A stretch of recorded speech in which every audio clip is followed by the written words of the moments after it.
여러분, 이제 오늘이요 수요기도회 24년도 마지막 수요기도회더라고요. 다음 주는 이제 25일이라서 성탄절 예배를 드리는 관계로 수요기도회는 없습니다. 이제 오늘 24년도 마지막 수요기도회인데 여러분 한 해를 돌아보면서 여러 가지 생각이 들겠죠. 우리 인생을 살면서 그리고 또 올 한 해를 또 돌아보면서도 느끼는 것은 참 바람잘 날이 없고요. 그렇죠. 부단히 애썼고요. 좀 고단하고 지칠 때가 많고 그렇습니다. 여러 가지 올 한 해 불안감, 또 염려, 두려움, 걱정 이런 모든 상황들을 헤치면서 우리가 또 달려왔던 그런 기억들이 여러분 또 있을 겁니다. 또 육체적인 피로가 또 있고요. 또 정신적인 스트레스, 심리적인 압박, 그리고 정서적인 불안 이런 것들이 다 우리 가운데 엄습해 왔고 그런 부분들을 또 이기고 극복하며 한순간 한순간 더 달려왔던 시간이 바로 올 한 해 아닌가, 올해뿐이겠습니까? 그게 우리 인생 아닌가 싶습니다. 그래서 사실 우리 삶이 그렇게 순탄하고 평안하지는 않습니다. 그렇죠? 우리가 이제 몸살이 오잖아요. 몸에 몸살이라고 그러잖아요. 그런데 실은 이제 몸이 아픈 몸살은 맨 나중에 오는 것 같다는 생각을 합니다. 여러 가지 정신적으로 또 심리적으로 여러 정서적으로 다 스트레스를 받고 몸살을 다 겪은 다음에 그다음에 몸은 맨 나중에 몸살이 오는 거예요. 이렇게 여유가 없고 또 긴장과 불안이 우리에게 늘 있고 또 요즘 같은 때는 또 여러 가지 사회적으로도 불안하고 또 그런 또 시기를 우리가 살고 있습니다. 그런 이제 외적인 상황으로부터 우리 가운데 여러 염려나 불안이나 두려움이 이렇게 엄습해 와요. 다가옵니다. 그래서 만들어지는 불안이 있어요. 우리 마음 가운데. 그런데 그게 이제 지속되다 보면은 그런 불안과 두려움이 우리 안에서 생산이 돼요. 외부에서 여러 가지 스트레스, 어려움 또 그로 인한 불안과 두려움이 외부에서 늘 이렇게 우리 가운데 침범해 오면은 그게 어느 순간 지속되다 보면은 그게 내 안에서 불안과 또 두려움, 염려로 이렇게 안에서 일어납니다. 그런 걸 이제 강박이라고 말할 수가 있어요. 강박감. 결코 쉽게 볼 문제가 아닌 거죠. 그래서 우리가 그런 강박 가운데 늘 노출되는 경우가 많이 있습니다. 그래서 처음에는 작게 시작된 그런 불안이 처음에는 외부에서 시작되는 외부의 여러 환경 이런 걸로 시작된 우리의 이 불안이 점점 커져가지고 우리 지속되는 바람에 우리 내면에서 그런 일어나는 이제 강박으로. 그래서 그런 강박은 우리한테 이제 굉장한 우울감 또는 아주 심하면은 또는 공황장애 이렇게까지 이어지고요. 그래서 그렇게 되면 우리 인생이 정지가 되고 또 우리 인생을 무너뜨리고 그런 경우가 많이 있습니다. 우리 인생이 강한 것 같아도요. 또 약합니다. 대단히 강한 것 같아요. 그런데 또 어찌 보면은 또 한 면을 보면은 너무너무 유약하고 약한 게 우리 인생 너나 할 것 없이 말이죠. 그렇습니다. 이렇게 그만큼 이제 스트레스가 이제 우리 삶의 자리에 적지 않은데요. 그 스트레스가 심해가지고 그게 자기 안으로 향하면은 이게 이제 아까 말씀드린 대로 그런 강박이나 우울감 이런 것들로 이제 나타날 수가 있고요. 그런가 하면 그 스트레스가 바깥으로 이제 분출이 되기도 합니다. 그러면은 이제 그게 분노가 될 수가 있는 거예요. 그래서 한 해 여러분 돌아보시면은 살면서 이제 그런 여러 가지 다양한 정서적인 면, 여러 감정 느껴본 적이 있을 것입니다. 그것 때문에 피곤하고 또 지치고 정신적으로.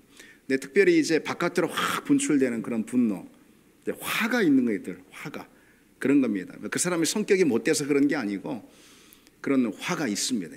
스트레스로 인한 그런 결과라고 할 수도 있겠죠. 모든 것이 그런 건 아니지만은 근데 많은 경우 스트레스에 늘 노출되다 보니까 우리가 정신적으로 심리적으로 그러니까 이제 우리 안에 늘 이 화가 차 있습니다. 분노가 있는 거예요. 그래서 언제 확 그 분이 분출될지 모르는 거예요. 그래서 때로는 애만 사람들에게 그 화를 쏟기도 하고요. 사회를 보면은 분노 사회다. 우리 사회가 그런 말 하잖아요.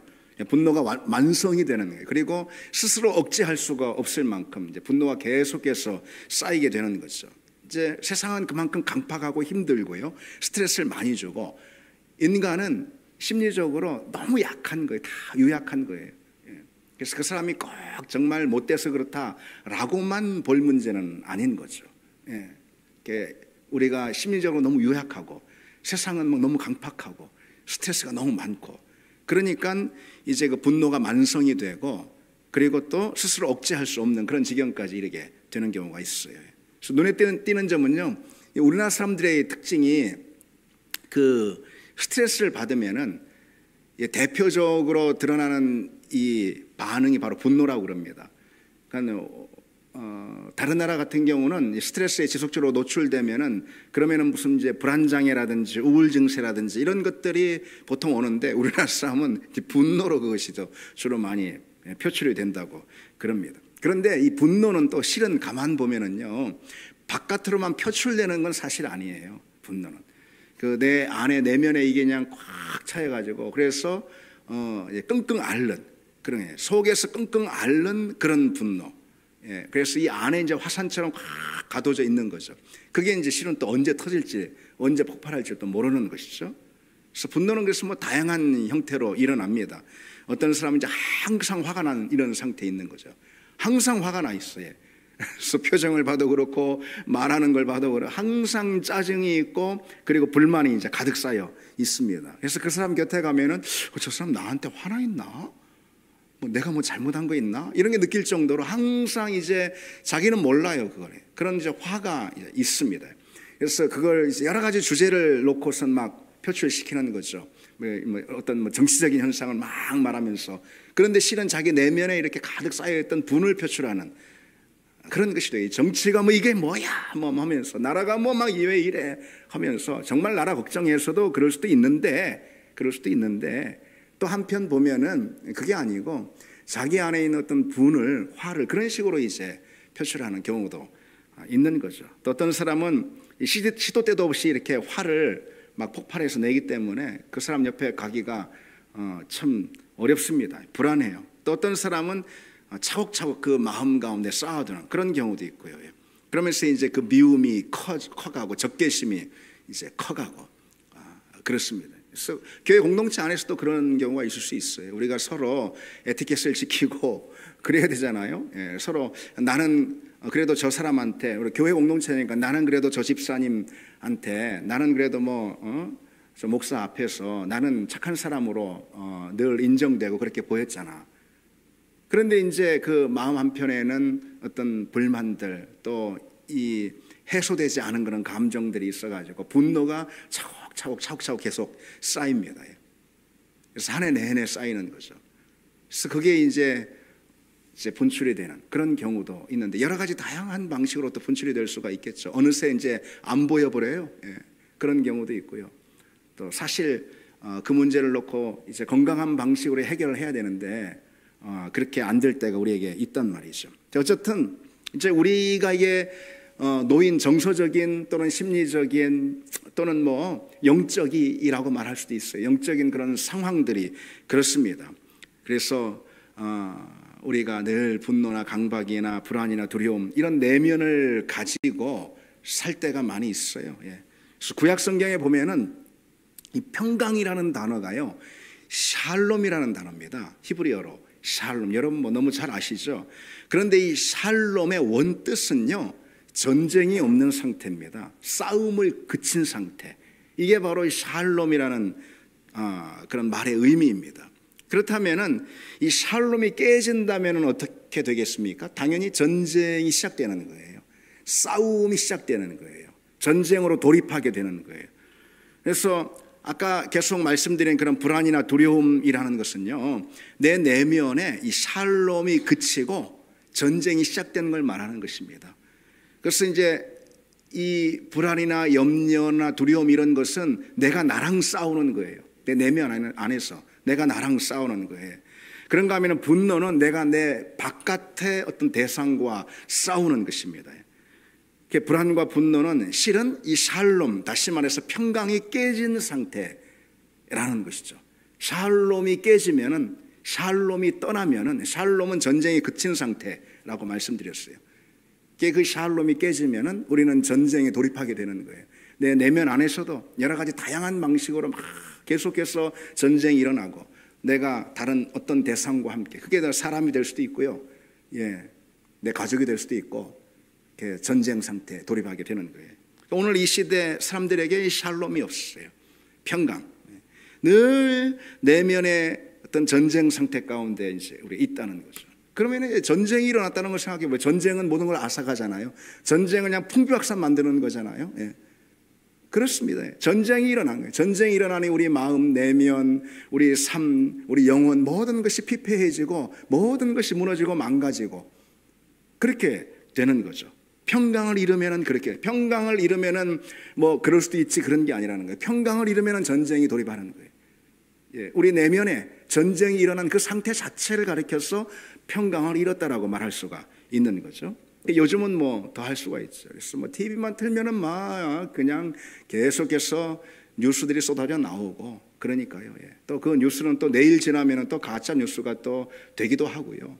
그래서 우리는 또 채널을 돌려버리기도 하고 뭐 그렇습니다. 그래서 평강에 목말라 하는, 좀 편안하게 하는, 내 마음에 안정과 안위를 주는 기쁨을 주는, 좀 편안하게 하는 그런 상황들, 그런 어떤 삶의 자리는 없을까? 이게 이제 우리 영혼의 소원이 됐습니다. 우리 영혼의 소원인 거예요. 평강에 목말라 합니다. 우리뿐이에요. 다 그렇습니다. 그런데 여러분이 평강이라는 것은 내가 원한다고 얻을 수 있는 게 아니에요. 평강의 성격 자체가 그래요. 샬롬. 내가 원한다고 얻는 게 아닙니다. 평강은 우리가 무슨 뭐 소위 뭐 이렇게 마운드 컨트롤 해가지고선 그래서 얻을 수 있는 것이 아니에요. 어디 뭐 그냥 뭐 관상을 하듯이 뭐 그렇게 해서 얻는 것도 아니고요. 그런 게 아닙니다.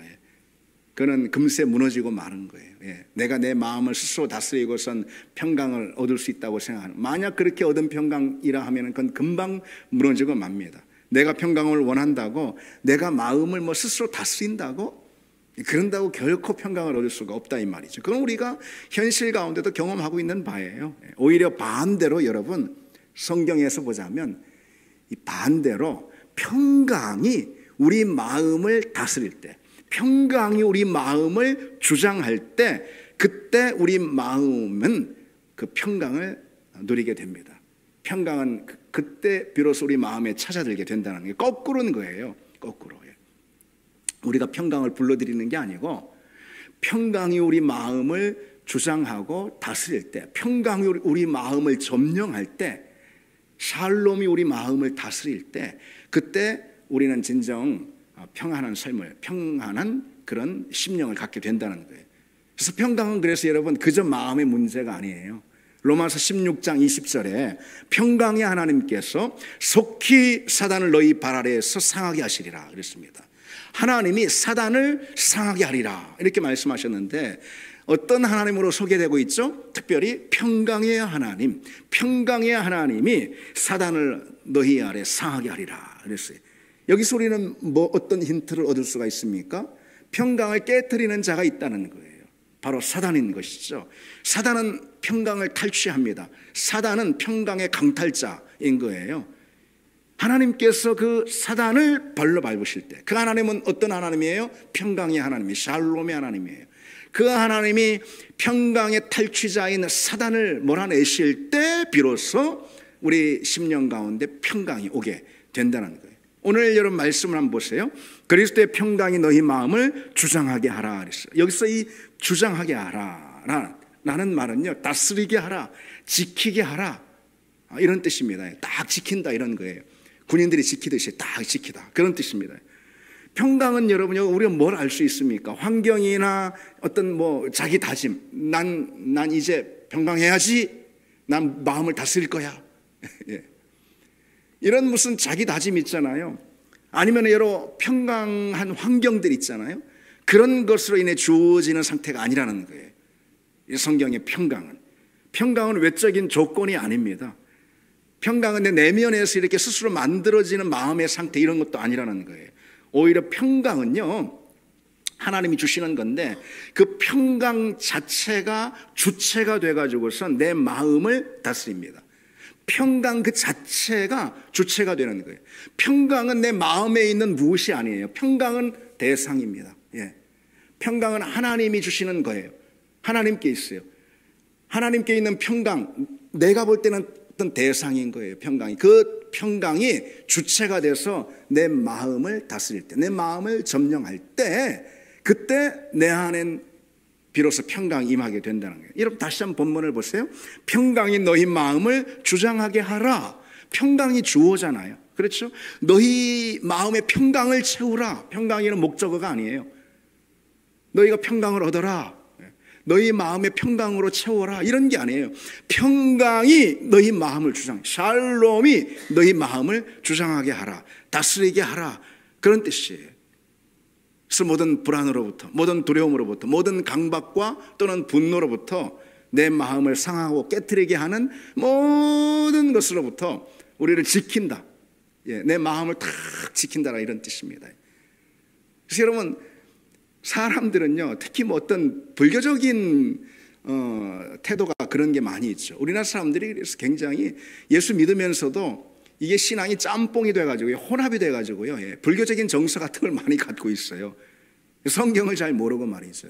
우리는 성경의 말씀대로 그게 평강이든 사랑이든 무엇이든 알아야 되는데, 그게 의이든 윤리든 알아야 되는데 성경을 잘 모르고 말이죠.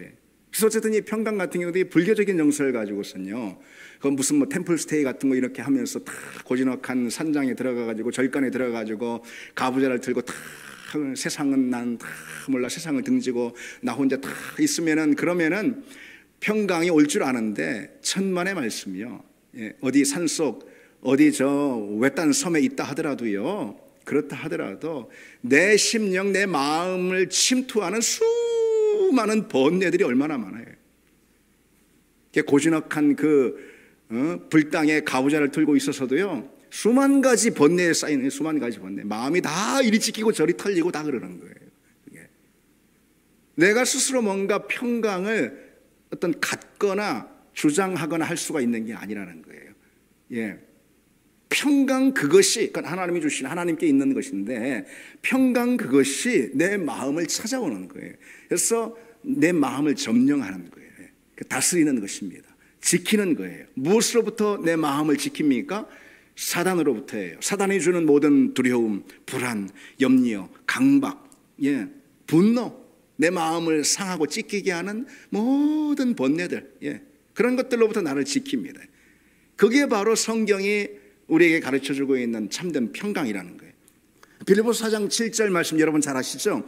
그리하면 모든 지각에 뛰어난 하나님의 평강이 그리스도 예수 안에서 너희 마음과 생각을 지키시리라 그랬죠. 모든 지각에 뛰어나신 하나님의 평강, 이건 이제 한마디로 쉽게 이런 거에서 뭐 사람의 생각을 뛰어넘는 그런 하나님의 평강, 사람이 생각할 수 있는 그걸 뛰어넘는 그런 하나님이 주시는 그런 하나님의 평강. 근데 여기서도 뭐라고 말씀하고 있죠? 그런 평강이 그리스도 예수 안에서 너희 마음과 생각을 지키시리라. 하나님의 평강이 그리스도 안에서 너희 마음과 생각을 지킬 거다. 평강이 우리 마음을 지킨다. 그런 거예요. 지키다. 지키다, 보호하다, 이런 거거든요. 여기 지키다라는 헬라어 단어는요, 특별히 군사 용어입니다. 지키다라는 이 동사는 군사 용어예요. 그래서 매의 눈으로 딱 주시를 하면서 외부의 모든 적으로부터 안전하게 지킨다, 이런 뜻이에요. 하나님의 평강이 그처럼 우리 마음을 지킨다는 거죠. 그러면 우리 평강을 깨트리는 외부의 적이 있지 않겠어요? 말씀드린 대로예요. 사단인 거예요. 사단은 어떻게 하면 이제 평강을 깨트릴까, 이런 거죠. 그래서 모든 상황들, 어려움들, 스트레스, 거기에 놓이게 하고 지속되게 하고, 그래서 결국은 우리 안에 평강이 완전히 깨져가지고 우리 안에 불안이 일어나는 거예요. 환경과 상관없이 이제는 어떤 사람들과의 관계와 상관없이 이제 내 마음 안에서 이제 그런 불안과 두려움이 막 일어나는 것입니다. 분노가 일어나는 거예요. 강박 상태가 되는 것이죠. 그게 사단이 하는 일이거든요. 그게. 그런데 그런 사단의 침범으로부터 우리 마음을 탁 지키는 거예요. 마치 고인들이 지키듯이. 그게 하나님의 평강이라는 거예요. 여러분 이해되셨죠? 평강은 바로 그런 거예요. 평강은 내 안에 있지 않아요. 평강은 뭐 내가 스스로 얻을 수 있는 게 아니에요. 평강은 하나님께 있고 평강은 하나님이 가지셨어요. 그 하나님의 평강이 우리에게 주어지잖아요. 그러면 그 평강이 주체가 돼서 우리 마음을 말씀드린 대로 그렇게 다스리고 지킨다는 거죠. 그리스도의 평강이 너희 마음을 주장하게 하라. 하나님 평강이 너희 마음과 생각을 지키게 하라. 예, 이게 바로 우리가 구해야 할 또는 우리에게 선물로 주어진 그런 평강이라는 거예요. 그런데 하나님이 주시는 이 평강은요, 그때그때 필요할 때마다 우리에게 주시는 평강일 수 있어요. 그러기도 하지만은요, 그보다는 마치 이런 거예요. 내 내면의 어떤 능력이나 영적인 자질, 이런 거예요. 평강은 그렇게 하나님 주시는 거예요. 그렇게 부여해 주시는 거예요. 그러니까 성도는 평강을요, 마치 영적인 본성으로 선물을 받습니다. 그러니까 여러분, 주님께서 부활하신 후에 그 제자들에게 가장 먼저 하신 말씀이 뭔지 아십니까? 가장 먼저 하신 말, 부활하신 후에 제자들을 딱 만나서 너희에게 평강이 있을지어다. 너희에게 평강이 있을지어다. 제자들이 주님 십자가에 달린 모습 다 봤잖아요. 그리고 막 뿔뿔이 흩어졌잖아요. 이들은 그냥 온통 불안 가운데 쌓여 있고 두려움과 염려 가운데 있고 실패감 가운데, 이들이 그냥 평강이 완전히 깨져버리는 것이죠. 그들에게 주님께서 부활하셔서 만나시자마자 제일 먼저 해주시고 싶은 말 뭐예요? 제일 먼저 너희에게 평강이 있을지어다. 근데 이건 단순히 이 순간 나를 만난, 부활한 나를 만난 이 순간 너희들이 평강하기를 원한다라는 그런 어떤 주님의 소원, 그런 건 아닙니다. 그 정도가 아니에요. 주님은요, 지금 이 평강을 제자들에게요, 어떤 내면의 능력이자 영적인 자질로 부여해주고 계신 거예요. 이제 그 평강을 마치 영적인 본성처럼 가지기를 원하셨던 거예요. 그렇게 선물로 주신 거예요. 왜냐하면 지금 여러분, 부활하신 주님이 만나셨잖아요. 맨 처음에 평강이 있을지어다 라고 선언해 주시고 계시잖아요. 주님께서 구원의 역사로 성취하신 열매인 거예요. 평강이라는 것은 내가 말이지, 십자가에서, 그리고 이제 부활을 통해서 구원의 역사잖아요. 이 십자가와 부활이라는 구원의 역사를 통해서 성취한 것을 너희에게 주마. 아멘. 바로 그런 뜻이에요. 구원의 놀라운 역사를 통해 주님께서 성취한 그 선물, 그것을 너희에게 주마. 그 첫 번째가 뭐죠? 평강이에요.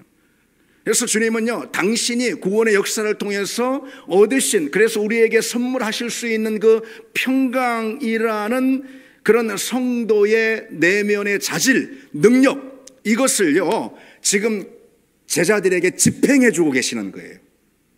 무슨 뜻인지 아시겠죠? 집행해 주고 계시는 거예요. 이제 너희들에게 평강이 임할 것이다. 그렇게 집행해 주고 계시는 거예요. 어떤 상황, 어떤 환경 상관없이, 어떤 내면의 상태 상관없이 이제 주님께서 당신의 십자가와 부활이라는 구원의 역사를 통해 성취하고 얻으신 그 평강이라는 성도가 누릴 수 있는 영적 자질을 집행하시는 거예요. 평강이 있을지어다. 아멘. 그러면 그 안에 이 평강을 영적인 본성처럼 새겨지고 가지게 된다는 거죠. 평강은 여러분, 아까 이제 빌립보서 말씀처럼 이 주님 주신 평강은 모든 지각에 뛰어난 그런 평강, 우리가 상상할 수 없는 그런 평강이에요. 과연 이런 자리에서도 평강을 얻을 수가 있을까? 과연 이런 환경에서도 평강이라는 것을 우리가 얻을 수가 있을까? 그러니 우리 사람의 지각을 뛰어넘는 그런 평강이라 이 말이죠. 여러분, 성경의 인물들을 통해서 그 점에 대해서 우리 힌트를 얻을 수가 있습니다. 하나님 주시는, 주님께서 이 집행해 주신 구원 사역을 통해 우리에게 집행해 주신 그 평강이라는 게 그 얼마나 참 놀라운 것인가 우리가 그걸 알 수가 있습니다. 여러분, 스데반을 한번 생각해요. 스데반이 돌로 맞아 죽지 않습니까? 여러분, 이건 사실 생각만 해도 너무너무 끔찍하잖아요. 그렇죠? 그래서 이때 당시에 이 참수라는 것은 아무에게나 주어지는 그런 특권이 아닙니다. 사형을 집행할 때 말이죠. 참수는 대단한 참수, 목을 쳐서 죽이는 거, 이거는 아무에게나 주어지는 특권이 아니라니까요. 바울처럼 시민권을 가진 로마의 시민권, 그런 사람들에게만 주어진 특권이에요. 자기 마음대로 못 죽어요. 죽어도요. 가장 참혹한 방식으로 잔인한 방식으로, 가장 부끄러운 방식으로. 우리 주님도 십자가에서 가장 잔인하고 부끄러운 방식으로 죽으셨잖아요. 스데반, 정말 너무너무 공포스럽고 무시무시한 돌로 맞아서 죽는 그 잔인한 순간, 끔찍한 순간, 그 순간에도 우리가 알듯이 평강을 잃지 않잖아요. 평강을 잃지 않습니다. 그 얼굴이 완전히 환해져 가지고, 정확히 말씀드리면은 스데반이 그 순간 평강을 붙든 게 아니고 평강이 그 마음을 장악하고 주장한 거예요. 하나님이 주신 그 평강이 그 마음을 송두리째 붙들고, 그래서 모든 그 순간의 두려움과 공포로부터 스데반을 딱 지켜준 것이죠. 그게 바로 평강입니다. 베드로를 한번 보세요. 베드로예요. 복음을 전하다가 옥에 갇히는데 한 번, 두 번, 이제 세 번째 갇히게 됐거든요. 근데 이 세 번째 갇혔을 때는 여러 가지 정황상 다음 날 처형될 것이 분명해요. 그것을 베드로도 모르는 바가 아니에요. 모든 정황상. 왜냐하면 얼마 전에 그 야고보가 처형을 당했거든요. 사도 야고보가. 그러니 이젠 다음 날이면 자기도 이제 그 길을 가는 거예요. 그 운명에 처해질 게 너무나도 뻔합니다. 그런데도 불구하고 그 상황에서 베드로는 두려움은커녕요, 일절 마음이 동요하거나 흔들리지도 않았습니다. 그리고는 이제 내일 참수가 아니고 내일 이제 처형당할 수가 있는데, 근데 금세 잠에 드는 거죠. 그래서 왜 천사가, 하나님께 천사를 보내서 베드로를 옥에 꺼내시지 않아요? 사도행전 5장에 보면은. 근데 하나님의 사자가 나타나가지고선 베드로 옆구리를 치거든요. 근데 이 옆구리를 치다라는 이 동사 있잖아요. 이것이 헬라어로 파다소라는 그런 동사예요. 파다소. 이게 뭐냐면은 세게 치다 이런 거예요. 그래서 이건 세게 흔들다, 두드리다 이런 뜻이거든요. 그냥 있나 봐 이런 게 아니에요. 막 일어나 세게 확 친 것입니다. 그런데도 베드로가 어떻게 합니까? 세상 모르고 잠자지 않습니까? 어떻게 그렇게 태연하게 잠에 들 수가 있을까? 죽음의 두려움은커녕요, 전혀 불안한 기미조차 보이지가 않아요. 여러분, 사실 베드로가 어떤 사람이었어요? 예전에 뭐 다른 제자들도 다 그랬지만은 갈릴리, 그 갈릴리가 사실 풍랑도 있고 뭐 거세기도 하고 뭐 그러긴 하지만은 뭐 엄청난 바다는 아니잖아요. 갈릴리는 실은 호수 아닙니까? 그리고 뭐 갈릴리 호수에서 베드로가 잔뼈가 굵었잖아요. 그동안 어부 일을 하면서. 근데 이제 한 번씩 이제 풍랑이 막 이는데 그때 베드로가 어떻게 합니까? 막 두려워가지고 우리가 죽겠나이다 막 하면서 주님 왜 자고 있냐고 그러면서 막 주님을 깨우고, 우리가 죽겠다고 하면서 막 호들갑을 떠고 야단 법석을 떨고 그랬던 사람이 베드로 아닙니까? 그런데 그런 베드로가 그 감옥에서 내일이면 죽을 수도 있는데 이처럼 편안하게 잠들 수 있었던 이유, 그거는 다른 게 아니에요. 내가 오늘 그저 편안해야지, 내일이면 천국 갈 테니 내 편안해, 편안 이런 게 아닙니다. 성경에서 이 샬롬이라는 그런 게 아니라는 거예요. 하나님이 샬롬을 우리 가운데 주시면, 말하자면 조금 표현을, 샬롬을 우리 가운데 주입해 주시면 그 샬롬이 주체가 돼서 우리 심령을 다스리고 지키고 그런다라는 거죠. 중요한 것은 여러분, 그러한 평강이 우리에게도 약속이 되어 있습니다. 아멘. 우리에게도 주어진 바 되었다라는 거죠.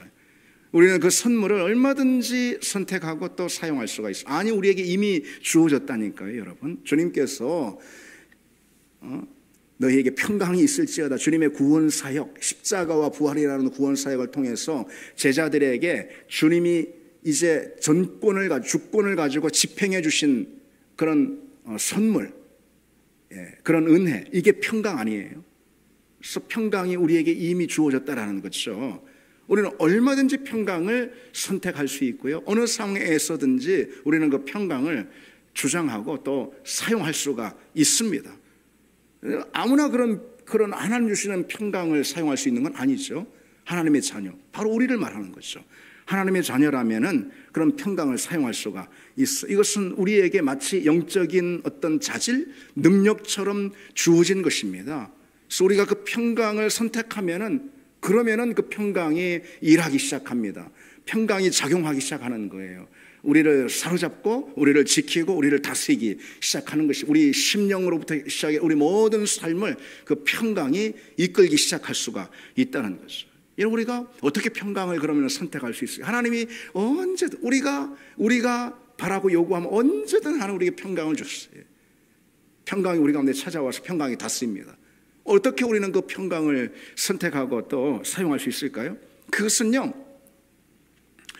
하나님의 영인 성령을 초대함으로, 성령의 충만함을 얻을 때 평강이 일하기 시작합니다. 성령으로 충만하면은, 그러면은 그때부터 평강이 말하자면은 작동하기 시작한다는 거죠. 일하기 시작한다는 거예요.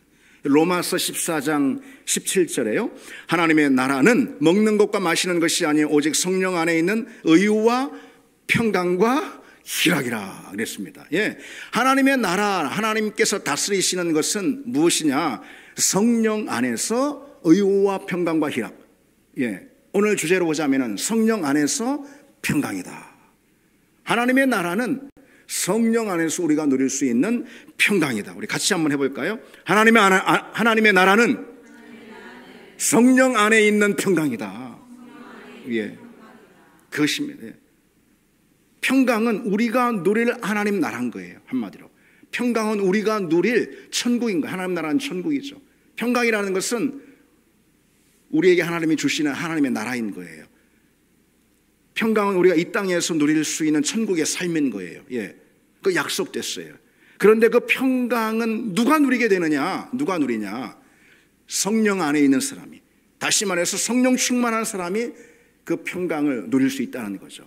성령으로 내가 충만하고 성령 안에 거하면은, 그러면은 성령을 통해서 내게 하나님이 주시는 그 샬롬이 놀랍게 임하고, 샬롬이 나를 점령하고 내 삶을, 내 심령을, 샬롬이 나를 다스리고 내 걸음을 주장할 줄 믿습니다. 내 마음의 상태가 비록 연약하고 어떠하든지, 내 주변 환경이 얼마나 산만하고 갈릴리 호수의 풍랑처럼 얼마나 일어났든지 상관없이 내가 성령 충만하면은 그 성령과 함께 내게 주어지는 평강이 내게 넘치고 내 삶을 다스릴 줄 믿습니다. 그런 은혜 우리에게 있기를 원합니다. 우리 같이 이 찬양 드리겠습니다.